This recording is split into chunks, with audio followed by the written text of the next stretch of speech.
This is कमल रामनानी और आज हम बात कर रहे हैं ह्यूमन हार्ट के बारे में, जो कि बहुत ही इम्पोर्टेंट टॉपिक है। ह्यूमन हार्ट को हम जो है वो कॉन्ट्रैक्टाइल ऑर्गन भी कहते हैं, सबको पता है, क्योंकि कॉन्ट्रैक्टाइल ऑर्गन इस वजह से क्योंकि ये ब्लड को पंप करता है फ्रॉम हेड टू टो पूरी बॉडी में। और उसके साथ साथ जब हम प्रॉपर्टीज़ ऑफ सर्कुलेटरी सिस्टम पढ़ रहे थे उसमें हमने हार्ट को मॉडिफाइड ब्लड वेसल कहा था। मॉडिफाइड ब्लड वेसल क्यों कहा था? क्योंकि हार्ट जो है जब बनता है एम्ब्रियोजेनेसिस के दौरान, जब हार्ट डेवलप हो रहा होता है, तब वो एक्चुअली ब्लड वेसल्स ही होती हैं जो टर्न होके लूप होके क्या बना देती हैं, हार्ट बना लेती हैं। तो हार्ट जो जब बनता है तो किससे बनता है? ब्लड वेसल से बनता है। इस वजह से हार्ट को हमने मॉडिफाइड ब्लड वेसल भी कहा था। सबसे पहले मैं हार्ट की पोजीशन के बारे में बात करूंगा कि what is the position of heart in the body. तो हार्ट जो है वो हमारे पास चेस्ट में प्रेजेंट होता है। ह्यूमन चेस्ट के अंदर हार्ट प्रेजेंट होता है। ह्यूमन चेस्ट में भी कहाँ पर? In between the lungs present होता है। चेस्ट में इन बिटवीन द लंग्स हमारे पास प्रेजेंट होता है हार्ट, जो कि स्लाइटली टूवर्ड्स लेफ्ट होता है। स्लाइटली टूवर्ड्स लेफ्ट होता है। और इसके फ्रंट में, मीन्स इसके आगे, इसके फ्रंट में हमारे पास जो है वो स्ट्रेनम की बोन होती है। जो चेस्ट वॉल के बीच में हमारे पास जो स्ट्रेनम होती है वो होती है। और इसके बैक में हमारे पास वर्टिब्रल कॉलम होता है। तो एक बार मैं पोजीशन ऑफ हार्ट को दोबारा समराइज करूं तो हार्ट हमारे पास कहाँ? चेस्ट में प्रेजेंट होता है। चेस्ट में कहाँ पे? In between two lungs. ये हमारे पास दो लंग्स हैं तो इन दोनों के बीच में हार्ट होता है।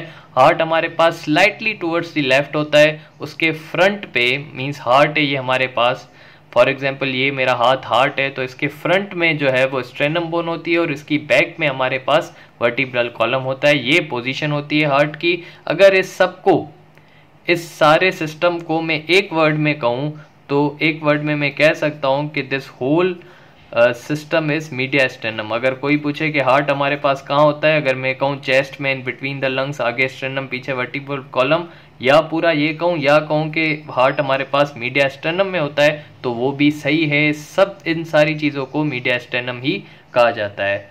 ठीक है, तो हार्ट की पोजीशन हमारे पास हमें मालूम हो गई। अब जो है हम हार्ट की वॉल्स के ऊपर बात करेंगे। Wall of heart. हार्ट की वॉल जो है वो हमारे बुक में सिंपली डिफाइन की गई है। इसको थोड़ा हम डिटेल में देखेंगे क्योंकि ये बहुत इंपॉर्टेंट टॉपिक है। हार्ट की जो वॉल है वो तीन चीज़ों पे तीन वॉल्स हैं हार्ट की। फ्रॉम इनसाइड टू आउटसाइड देखें, अगर फ्रॉम इनसाइड टू आउटसाइड अगर मैं देखूं तो सबसे अंदर जो है मेरे पास क्या होता है? सबसे अंदर मेरे पास एंडोकार्डियम होती है। Endo means inside, cardia means heart, तो कार्डियम, एंडोकार्डियम, सबसे अंदर मेरे पास एंडोकार्डियम होती है। उसके बाद मेरे पास मायोकार्डियम होती है। मायो मीन्स जो मसल से लिया गया है, इस वजह से ये जो है थिकेस्ट वॉल भी होती है। ठीक है, सबसे अंदर वाली जो है वो एंडोकार्डियम, उससे बाहर वाली मायोकार्डियम जो कि थिकेस्ट वॉल होती है, और सबसे बाहर जो है हमारे पास पेरिकार्डियम होती है। अब ये जो पेरिकार्डियम है ये हमारे पास डबल लेयर्ड होती है। क्या होती है? ये डबल लेयर्ड होती है, दो चीज़ों में डिवाइड होती है। कौन सी दो चीज़ों में? एक हमारे पास सीरस और दूसरी हमारे पास फाइब्रस। जो हमारे पास सीरस होती है, इसको हम सीरस इस वजह से कहते हैं क्योंकि ये वाटरी होती है, और फाइब्रस इस वजह से कहते हैं क्योंकि ये फाइबर्स पे कंसिस्ट होती है। ये जो सीरस है ये आगे और दो में डिवाइड होती है। वो दो कौन सी हैं? वो हमारे पास है विसरल पेरिकार्डियम, और जो है हमारे पास एक जो है वो विसरल पेरिकार्डियम होती है, और एक जो है हमारे पास विसरल पेरिकार्डियम होती है, और दूसरी हमारे पास पेराइटल पेरिकार्डियम होती है। विसरल पेरिकार्डियम हमारे पास अंदर होती है और पेराइटल पेरिकार्डियम हमारे पास बाहर होती है। इन दोनों के बीच में जो फ्लूइड होता है उसको मैं कहता हूँ पेरिकार्डियल फ्लूइड। इन दोनों के बीच में जो फ्लूइड होता है उस फ्लूइड को मैं कहता हूँ पेरिकार्डियल फ्लूइड, जिसके एक दो फंक्शन है। एक फंक्शन इसका ये है कि ये लुब्रिकेंट के तौर पे यूज़ होता है। लुब्रिकेंट का मतलब जब हार्ट कॉन्ट्रैक्ट करता है तो एज फ्रिक्शन, उस फ्रिक्शन को बचाने के लिए हमारे पास एज अ लुब्रिकेंट एक्ट करता है। और दूसरा जो है ये कुछ जो माइनर मैकेनिकल शॉक्स हैं उनसे भी हार्ट को डैमेज होने से प्रिवेंट करता है। माइनर मैकेनिकल शॉक्स जो होते हैं उनको भी जो है हमारे पास उनको भी प्रिवेंट करता है हार्ट को उनसे डैमेज होने से। तो हमने वॉल्स ऑफ हार्ट पढ़ी, सबसे अंदर वाली वॉल एंडोकार्डियम, फिर हमारे पास मायोकार्डियम जो कि थिकेस्ट वॉल है, उसके बाहर पेरिकार्डियम डबल लेयर्ड होती है, सीरस और फाइब्रस। सीरस हम इसको क्यों कहते हैं, क्योंकि वाटरी होती है, उसके अंदर पेरिकार्डियम फ्लूइड होता है। वो सीरस जो है दो में डिवाइड होती है, विसरल और पैराइटल, जिनके दरमियान फ्लूइड होता है, और हमारे पास जो है वो बाहर हमारे पास फाइब्रस पेरिकार्डियम होती है। अब हम आते हैं स्ट्रक्चर ऑफ हार्ट पे। स्ट्रक्चर ऑफ हार्ट में जो हमारे पास हार्ट का स्ट्रक्चर है वो ट्रायंगल, वो हमारे पास या तो ट्रायंगल है या तो वो हमारे पास कॉनिकल है। ये जो ट्रायंगल है इसकी बेस हमारे पास अपसाइड पे होती है और हमारे पास जो इसकी एपेक्स होती है वो डाउन होती है, और थोड़ा सा ये हमारे पास लेफ्ट साइड पे होते हैं। तो ये हमारे पास स्ट्रक्चर ऑफ हार्ट की अगर मैं जनरली बात करूं तो ट्रायंगल होता है जिसकी बेस अपसाइड और एपेक्स डाउनवर्ड थोड़ी सी लेफ्ट साइड होती है। आए तो अब हम डिटेल में बात करते हैं स्ट्रक्चर ऑफ हार्ट पर। ये मैंने ह्यूमन हार्ट बनाने की कोशिश की है। ये देखें हमारे पास, ये हमारे पास राइट एट्रिया है, ये हमारे पास राइट वेंट्रिकल है, ये हमारे पास लेफ्ट एट्रिया और ये हमारे पास लेफ्ट वेंट्रिकल है। ये राइट एट्रियल का सेप्टम है और ये इंटर एट्रियल सेप्टम है और ये इंटर वेंट्रिकुलर सेप्टम है। हमारे पास जो एट्रिया होती हैं उनकी वॉल जो है वो इतनी ज़्यादा थिक नहीं होती। जो हमारे पास राइट वेंट्रिकल होती है उसकी वॉल थिक होती है, और सबसे ज़्यादा हमारे पास लेफ्ट वेंट्रिकल की वॉल होती है। It has the thickest wall. क्यों लेफ्ट वेंट्रिकल की वॉल थिकेस्ट होती है? क्योंकि उसको ब्लड पूरी बॉडी में पहुंचाना है, फ्रॉम हेड टू टो। इसको सिर्फ हमारे पास राइट वेंट्रिकल को सिर्फ लंग्स तक ब्लड पहुंचाना है और लेफ्ट वेंट्रिकल को पूरी बॉडी में पहुंचाना है ब्लड। आए तो इसको हम डिटेल में देखते हैं। सबसे पहले मैं राइट एट्रिया की बात करूंगा। राइट एट्रिया में हमारे पास जो है, राइट एट्रिया में हमारे पास एक तो सुपीरियर वेना केवा आती है, ठीक है। दूसरा राइट एट्रिया में हमारे पास जो है वो इंफीरियर वेना केवा आती है। सुपीरियर वेना केवा अपसाइड जो हमारे पास हेड एंड नेक रीजन हो गया वहां से ब्लड लाती है, और lower part of the body से ट्रंक वगैरह से कौन, इंफीरियर वेना केवा लाती है। ये हमारे पास सुपीरियर वेना केवा और ये हमारे पास inferior vena cava. Superior vena cava हमारे पास जो है वो अपसाइड से ब्लड लाती है और इंफीरियर वेना केवा नीचे से हमारे पास ब्लड लाती है, डीऑक्सीजनेटेड ब्लड। जब ब्लड यहाँ पर आ जाता है तो तब एट्रिया हमारे पास कॉन्ट्रैक्ट करता है। जब एट्रिया कॉन्ट्रैक्ट करता है तो ब्लड यहाँ से मूव करता है इनटू दी राइट वेंट्रिकल। जब राइट वेंट्रिकल में ब्लड जाता है तो यहाँ से उसको पास करना पड़ता है एक वॉल्व, और उस वॉल्व को मैं क्या कहता हूँ, उस वॉल्व को मैं कहता हूँ जो राइट एट्रियो वेंट्रिकल के बीच में जो वॉल्व होता है उसको मैं कहता हूँ ट्राइकस्पिड वॉल्व। उसको मैं क्या कहता हूँ, ट्राइकस्पिड वॉल्व। उसको मैं ट्राइकस्पिड वॉल्व क्यों कहता हूँ, क्योंकि उसके पास जो कस्प होते हैं वो 3 होते हैं, वो कुछ इस शेप के होते हैं। देखें ये हमारे पास ट्राइकस्पिड वॉल्व है तो उसकी जो शेप होती है वो 3 कस्प होते हैं, 1 2 और 3 कस्प होते हैं। इस वजह से इस वॉल्व को मैं क्या कहता हूँ, ट्राइकस्पिड वॉल्व कहता हूँ, ठीक है। तो ये हमारे पास जब ब्लड डीऑक्सीजनेटेड ब्लड आया वो कॉन्ट्रैक्ट करके जो है वो राइट वेंट्रिकल में आ गया। तो ये जो आप राइट वेंट्रिकल के और लेफ्ट वेंट्रिकल के ये जो आप ऊपर वाले पार्ट देख रहे हैं, जो वेवी पार्ट है, जो वेवी पार्ट हैं इसके, ये जो ऊपर ट्रायंगल वेवी पार्ट हैं, इनको मैं क्या कहता हूँ, इनको मैं कहता हूँ पेपलरी मसल। इनको मैं क्या कहता हूँ, इनको मैं कहता हूँ पेपलरी मसल। और ये जो पेपलरी मसल हैं, इन पेपलरी मसल से हमारे पास निकलते हैं टेंडन। इन पेपलरी मसल से हमारे पास टेंडन निकलते हैं जो जाके इस कस्प से जाके अटैच्ड होते हैं। इनका काम क्या होता है, इनका काम ये होता है जब वेंट्रिकल कॉन्ट्रैक्ट करे तो ऐसे नहीं कि ब्लड दोबारा एट्रिया में चला जाए, तो इन टेंडन का क्या काम होता है, प्रिवेंट करना किसको, कि इस वॉल्व को प्रिवेंट करना कि ये वापस उस साइड ना चला जाए, कि ब्लड भी उस साइड चला जाए। Means it is for the stability of this valve.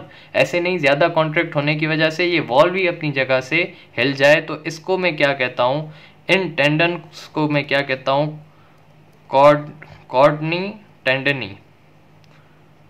इनको मैं कहता हूँ कॉर्डनी टेंडनी।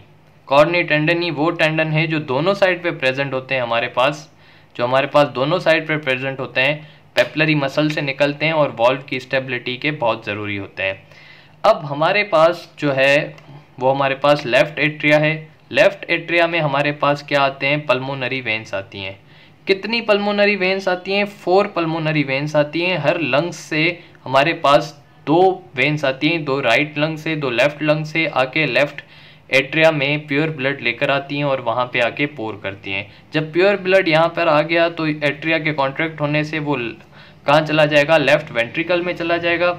अब ये जो लेफ्ट वेंट्रिकल है इसमें जब ये जाएगा तो दोबारा यहाँ पे एक वॉल्व होगा। उस वॉल्व को मैं क्या कहता हूँ, उस वॉल्व को मैं कहता हूँ बायकस्पिड वॉल्व। उस वॉल्व को मैं क्या कहता हूँ, बायकस्पिड वॉल्व। बायकस्पिड क्यों कहता हूँ, क्योंकि उसकी शेप कुछ इस तरह की होती है। ये मेरे पास वॉल्व है तो सिर्फ 2 कस्प होते हैं, जिसकी वजह से इसको मैं क्या कहता हूँ, बायकस्पिड वॉल्व। इस बायकस्पिड वॉल्व को एक और नाम भी दिया जाता है, माइट्रल वॉल्व। माइट्रल वॉल्व इसको क्यों नाम दिया जाता है, क्योंकि ये जो हमारे पास माइट्रल एक ताज होता है, जैसे राजाओं का ताज होता है, वो कुछ इस तरीके से हमारे पास फॉर एग्जांपल ये ताज है तो वो कुछ इस तरीके से होता है। उसके भी 2 इस तरीके से कस्प निकले होते हैं, जिसकी वजह से इसको मैं माइट्रल वॉल्व कहता हूँ। इस वजह से इसको नाम दिया गया है। ठीक है, उसी तरीके से ये हमारे पास थिकेस्ट वॉल्व का लेफ्ट वेंट्रिकल, उस पे पास ये पेपलरी मसल और इन पेपलरी मसल से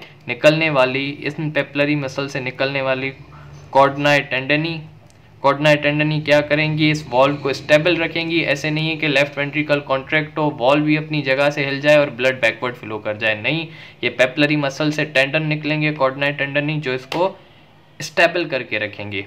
अब हमारे पास क्या होता है कि ये जो हमारे पास राइट वेंट्रिकल है, राइट वेंट्रिकल जब कॉन्ट्रैक्ट करेगा तो उसमें से जो हमारे पास आर्टरी निकलेगी उसको मैं कहता हूँ पल्मोनरी आर्टरी, और वो डिवाइड होगी 2 में। एक हमारे पास जाएगी राइट लंग में, एक हमारे पास जाएगी लेफ्ट लंग में। जो हमारे पास कौन सा ब्लड आ रहा था, यहाँ पे डीऑक्सीजनेटेड ब्लड आ रहा था फ्रॉम सुपीरियर वेना केवा, तो वो वहाँ से आया कहाँ पर, राइट वेंट्रिकल में। पल्मोनरी आर्टरी के थ्रू वो चला गया हमारे पास कहाँ पर, राइट और लेफ्ट लंग में। जब राइट और लेफ्ट लंग में वो वहाँ से ऑक्सीजनेटेड होके दोबारा आएगा with the help of pulmonary veins into the left atria. जब वो ऑक्सीजनेटेड होके दोबारा आया लेफ्ट एट्रिया में, तो वहाँ से वो दोबारा जब एट्रिया कॉन्ट्रैक्ट करेंगी तो हमारे पास वो ब्लड कहाँ पर आ जाएगा, through this bicuspid valve into the left ventricle. और जब ब्लड लेफ्ट वेंट्रिकल में आ गया तो जब लेफ्ट वेंट्रिकल कॉन्ट्रैक्ट करेंगी तो लेफ्ट वेंट्रिकल से हमारे पास क्या निकलती है, लेफ्ट वेंट्रिकल से हमारे पास निकलती है द ग्रेट आयोटा। और हमने पढ़ा है कि बर्ड और मैमल्स का जो हार्ट होता है वो बिल्कुल सेम होता है, सिर्फ एक डिफरेंस के मैमल्स में हमारे पास जो आयोटा आर्च करती है वो लेफ्ट साइड पे करती है। तो ये लेफ्ट साइड पे आयोटा ने आर्च किया है और वो सिस्टमेटिक आयोटा पूरी बॉडी को सप्लाई करेगी। अब ये जो पल्मोनरी और सिस्टमेटिक आर्टरी है, इनके अंदर भी एक वॉल्व होता है जिसको मैं कहता हूँ सेमी ल्यूनर वॉल्व। अब इनको मैं सेमी ल्यूनर वॉल्व क्यों कहता हूँ, क्योंकि ये मुझे हाफ मून की तरह दिखती हैं। किसकी तरह दिखते हैं, हाफ मून की तरह दिखते हैं, हाफ मून की तरह दिखते हैं, जिसकी वजह से इसको मैं क्या कहता हूँ, lunar means moon, semi means half, तो हाफ मून की तरह ये वॉल्व दिखता है, जिसकी वजह से इसको सेमी ल्यूनर वॉल्व कहते हैं। 1 मिनट में मैं समझाऊंगा अभी इस हार्ट का स्ट्रक्चर। सबसे पहले क्या हुआ, सुपीरियर वेना केवा और इंफीरियर वेना केवा, यहाँ पर ब्लड लाइन राइट एट्रिया में, राइट एट्रिया कॉन्ट्रैक्ट हुई, किधर आ गई ब्लड, लेफ्ट राइट वेंट्रिकल में। राइट वेंट्रिकल से पल्मोनरी आर्टरी के थ्रू दोनों लंग्स में, वहाँ पे ऑक्सीजनेटेड होके पल्मोनरी वेन्स जो हैं 4 खुलती हैं, कहाँ पर, लेफ्ट एट्रिया पे। लेफ्ट एट्रिया जब कॉन्ट्रैक्ट होगा तो लेफ्ट वेंट्रिकल में ब्लड आएगा। जब लेफ्ट वेंट्रिकल में ब्लड आया और वो कॉन्ट्रैक्ट हुआ तो सिस्टमेटिक आर्च जो लेफ्ट पे टर्न हुई है वो पूरी बॉडी में सप्लाई करेगी।